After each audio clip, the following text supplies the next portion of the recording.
Bien, bonjour à tous. Alors voici une petite vidéo aujourd'hui qui va sortir un petit peu du lot, qui va vous expliquer un petit peu, voilà, quelques notions sur le Japon, parce que les gens se font beaucoup d'idées sur le Japon et beaucoup d'idées fausses souvent. On parle de préjugés, alors vous allez me dire oui, mais ça c'est pour tous les pays, d'accord. C'est vrai que pour le Japon, il y a tout un fantasme autour du Japon et des Japonais, et souvent en France, on a tendance à idéaliser ce pays. Alors non pas qu'il est pas bien, hein, c'est un pays que j'aime beaucoup et j'aime beaucoup le Japon, sa culture et tout ça, mais c'est vrai qu'il y a des choses qui sont à remettre un peu à leur place. Donc je vais énumérer quelques points. Alors il y a des choses sûrement que vous savez, peut-être d'autres que vous ne savez pas, ou peut-être certaines que je ne sais pas. Et si vous avez des idées, ben, n'hésitez pas à m'aider en commentaire, hein. Donc voilà, déjà, il faut partir du fait que souvent, les gens aujourd'hui, quand ils imaginent le Japon, avant d'avoir vu des documentaires, ils partent sur l'idée des mangas, des animés, la conception de la ville, de la vie, comme elle se fait là-bas, pour eux, ressemble beaucoup aux animés, aux mangas. Mais non, en fait, ça, c'est un monde de bisounours la plupart du temps. Bon, vous allez me dire, des mangas, c'est pas très bisounours, je suis d'accord, mais ce que je veux dire, c'est un monde un peu idéalisé et tout ça, à part quelques mangas assez durs qui commencent à parler de la vie et tout ça. Mais en général, voilà, ça ressemble pas vraiment aux villes japonaises et tout ça. Donc déjà, pour se faire une idée du Japon, il faut sortir de ce carcan qu'on peut avoir avec les mangas et les animés et aller se plonger un peu plus dans les documentaires. Alors, une des choses qui va peut-être vous sembler paradoxale, c'est vrai qu'au Japon, la politesse c'est de mise et tout, mais là aussi, tous les Japonais ne sont pas des grands, de tous super polis et tout, notamment quand ils sont à l'étranger, le comportement à l'étranger est très différent du comportement chez eux. C'est juste un peu plus de respect des choses et tout ça, non seulement parce qu'ils ont la culture du Japon, mais aussi parce que la loi les y oblige. Là-bas, la loi est très stricte à ce niveau-là. À l'étranger, ils ont tendance un peu plus à se lâcher et tout, et on se rend compte que finalement, ils sont pas plus polis qu'un autre peuple, hein. Tout dépend des personnes que l'on rencontre. Donc le japonais n'est pas forcément poli, et n'est pas forcément quelqu'un qui va faire 3000 courbettes comme on peut s'imaginer ou quoi que ce soit. Non, non. Il y a des cadres bien précis où ils se courent pour dire certaines choses et tout ça, mais c'est plus un code, tout ça. Voilà. Mais voilà, ils sont pas tous forcément polis. Pareil, la corruption touche le Japon et bien plus qu'on ne le pense. Le système politique et tout ça peut être tout aussi corrompu que celui français ou autre, ou même surtout dans le monde des entreprises, c'est-à-dire que souvent l'argent, ben, comme partout, prédomine et induit la classe sociale. Et là-bas, les classes sociales sont quand même très marquées. Je veux dire, quand quelqu'un a de l'argent, qu'il est d'une famille un peu connue et tout ça est respecté, il aura plus de crédit que le pauvre bouseux qui vient de sa campagne, et voilà. Et ça crée beaucoup de soucis quand même. C'est un des gros soucis au Japon à ce niveau-là. Alors dans un autre domaine, si on parle de nourriture, les Japonais ne mangent pas tous des sushis. Déjà, les sushis sont un plat très cher et très prisé au Japon, notamment les sushis au thon. Et ce n'est pas la nourriture de tous les jours. Eux, ils mangent plus tout ce qu'on peut dire des ramen, des croquettes, soupe miso, voilà, des choses comme ça. Des currys. Mais très peu, finalement. Les sushis, c'est très rare, finalement. C'est plus pour les fêtes et les grandes occasions. Ou pour les touristes aussi. Voilà. Pareil, la nourriture. Alors, on se dit, la nourriture japonaise, asiatique, en général, elle est saine et tout. On va dire qu'ils ont tout autant de problèmes de santé que nous à ce niveau-là, et que donc la nourriture n'est pas plus saine qu'ailleurs, tout dépend ce que l'on prend. Parce que si on se nourrit uniquement de ramen et de croquettes, de friture et de pâtes, le problème sera le même que dans la nourriture française ou autre. Donc tout dépend ce qu'on mange. C'est comme partout, il faut manger une alimentation variée et équilibrée. C'est pas une question de manger japonais qui va faire qu'on va maigrir. Au contraire, le riz peut faire grossir, et le riz là-bas en plus ça a un plus fort taux de sucre, donc au niveau du diabète et tout ça, c'est beaucoup plus ennuyeux. Voilà. De ce fait, on peut dire aussi que du coup les Japonais ne sont pas tous mecs, contrairement à ce qu'on pense. Il peut y avoir des gros comme ailleurs, ou des personnes obèses, ou voilà. Donc voilà, pareil, ça c'est une idée qu'on a tous, mais non, voilà. Pareil, ils sont pas tous petits et minuscules, voilà, les gens pensent qu'ils sont tout petits, tout petits, petits, petits, bah non, pas plus qu'ailleurs. Alors certes, la taille est moins, en proportion en pourcentage, par exemple, les Japonais seront moins grands que les Américains au niveau de la taille moyenne, mais c'est pareil, c'est pas parce qu'il est japonais qu'il va être petit. Voilà, va falloir sortir. Voilà, c'est tous ces préjugés qu'il faut essayer de combattre et que donc j'essaie de développer dans cette vidéo et aussi dans d'autres vidéos. Voilà, alors pareil, les Japonais, les hommes japonais, notamment d'une certaine classe d'âge, ne sont pas tous des pervers. C'est vrai qu'il y a beaucoup de voyeurisme et d'exhibitionnisme, mais bon, notamment dans les trains où tout le monde est serré et collé. Mais voilà, cela ne veut pas dire qu'il y en a plus qu'ailleurs. C'est juste que c'est un phénomène qui est plus connu au Japon et qui est plus, où les gens sont plus sensibilisés. Mais en France, des mains aux fesses ou des personnes qui matent, il y en a tout autant hein, en France, hein, faut pas croire. Donc voilà, faut pas penser que tout là-bas ils sont tous des pervers ou autres. Alors d'autres choses aussi que j'ai...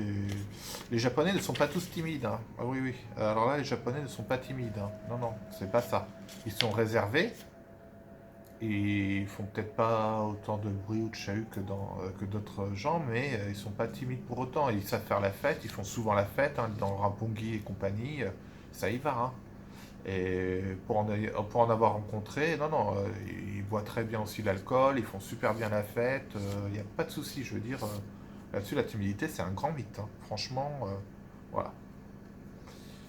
Pareil, on parle souvent du système japonais, alors avec les uniformes, la coupe au carré, le millimètre qui ne doit pas dépasser et tout, alors ça c'est vrai dans beaucoup d'écoles, mais c'est pareil, c'est pas tout partout vrai, maintenant il y a il commence à y avoir de plus en plus d'écoles où il n'y a pas ces uniformes, il n'y a pas ce contrôle de la coupe de cheveux, tout ça, où il y a un peu plus de liberté.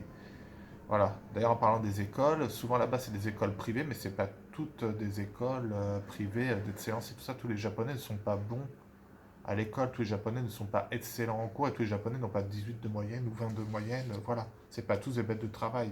Je veux dire, c'est comme partout, il y a des bons, des mauvais, il y en a qui n'en ont rien à foutre de l'école, voilà. Faut pas croire, voilà, à ce niveau-là.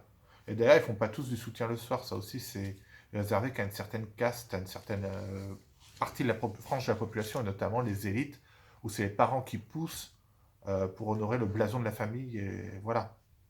Et pareil, du coup, ils vont pas tous faire une activité extrascolaire, donc ils font pas tous des arts martiaux, déjà. Hein. C'est pas tous des pros du combat et tout ça, c'est pas non plus des super, tous des super violonistes ou autres, voilà. Faut pas croire. Non, non. Il y en a, leur vie, c'est ils vont à l'école, ils ont des notes bof, voilà, ils s'en foutent, et après ils s'enferment dans leur chambre ou ils partent sortir s'amuser, voilà. Donc, ça, voilà. Et pareil, du coup, tous ne sont pas des otaku, des nerds ou des no-life, ils sont pas tous scotchés à leur écran ou dans leur manga, voilà.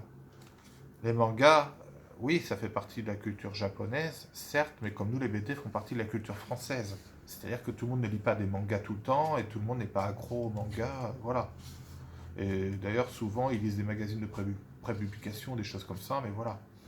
Et d'ailleurs, le light novel commence à détrôner un petit peu le manga aussi dans la culture japonaise. Donc, vous voyez, tout est évolutif et tout est. Voilà. Pareil, on dit souvent que les Japonais ne parlent que japonais. Alors ça, c'est un grand mythe.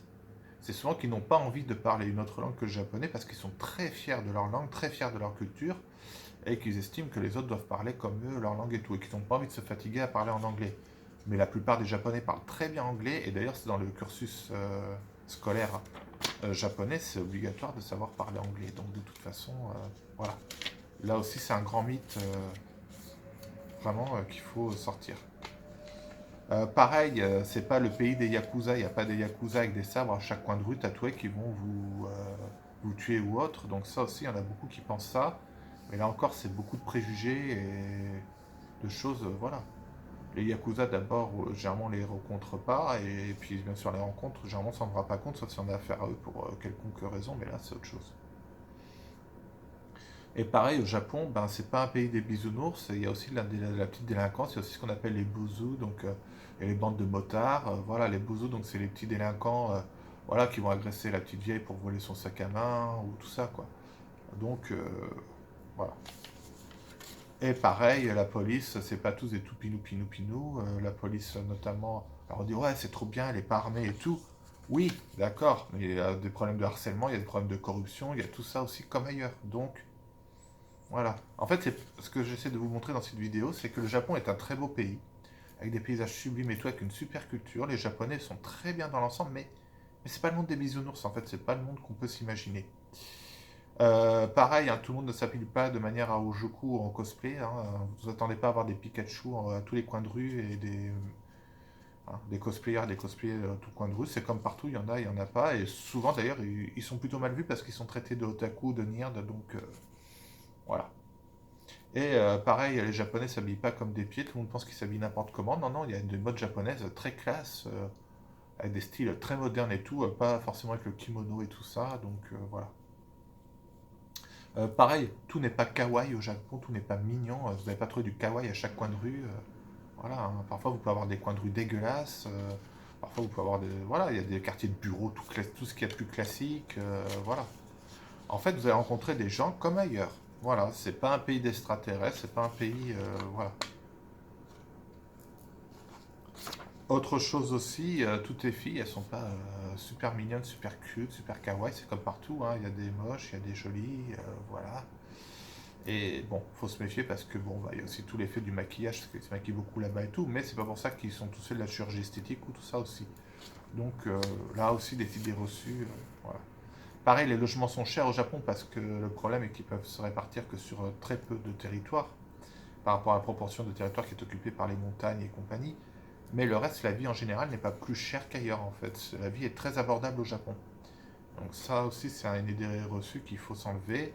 Et pareil, tout le monde ne pratique pas le sumo et tout le monde n'aime pas le sumo. Le sumo est peu pratiqué finalement au Japon, contrairement à ce qu'on pense, même si c'est quelque chose de culturellement fort. Et ils sont respectés et tout, mais c'est quelque chose qui est peu pratiqué. Il y a peu de pratiquants de sumo au Japon. Ça fait plutôt vieillot de pratiquer le sumo. Ça fait un peu, voilà, rétrograde. Voilà. Donc n'hésitez pas si vous avez des questions à poser, si vous voulez d'autres vidéos de ce type-là, et puis n'hésitez pas à partager, liker, abonner, et aller voir sur les autres réseaux sociaux. Ciao!